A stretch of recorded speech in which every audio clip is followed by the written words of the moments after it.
ঐতিহাসিক সফরে ফ্রান্সের উদ্দেশ্যে মাস্কাট ছেড়েছেন ওমানের সুলতান হাইতাম বিন তারিক। 2020 সালের জানুয়ারিতে ক্ষমতা গ্রহণের পর ইউরোপের এই দেশটিতে এটিই তার প্রথম রাষ্ট্রীয় সফর। রোববার শুরু হওয়া 2 দিনব্যাপী এই সফরে তিনি ফ্রান্সের প্রেসিডেন্ট ইমানুয়েল ম্যাক্রোর সঙ্গে উচ্চ পর্যায়ের বৈঠক করবেন। মধ্যপ্রাচ্য ও ইউরোপের ভূরাজনৈতিক প্রেক্ষাপটে এই সফরকে অত্যন্ত তাৎপর্যপূর্ণ বলে মনে করছেন বিশ্লেষকরা।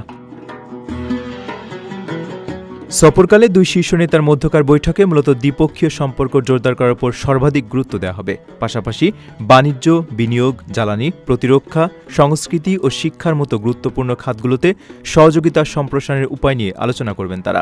ওমানের অর্থনীতিকে খনিজ তেলের উপর থেকে নির্ভরশীলতা কমিয়ে বৈচিত্র্যময় করার লক্ষ্যে প্রণীত ভিশন 2040 বাস্তবায়নে ফ্রান্সের মতো উন্নত দেশের প্রযুক্তিগত ও অর্থনৈতিক সহায়তা মাস্কাটের জন্য অত্যন্ত গুরুত্বপূর্ণ।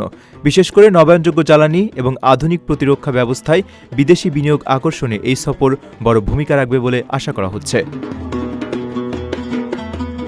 ঐতিহাসিকভাবেই ওমান এবং ফ্রান্সের মধ্যে অত্যন্ত সুদৃঢ় ও বন্ধুত্বপূর্ণ কূটনৈতিক সম্পর্ক বিদ্যমান।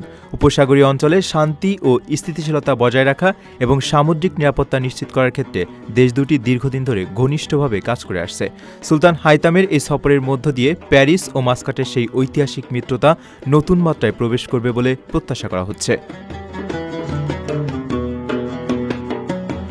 প্রবাসীর সিটিতে চলছে বহুল আলোচিত ফ্রি ফ্ল্যাট অফার, অর্থাৎ আপনি যে টাকা দিয়ে এখন ফ্ল্যাট কিনবেন 5 বছর পর সেই সম্পূর্ণ টাকা ফেরত পাবেন, আর সেই সাথে পাচ্ছেন একটি ফ্ল্যাট একদম ফ্রি।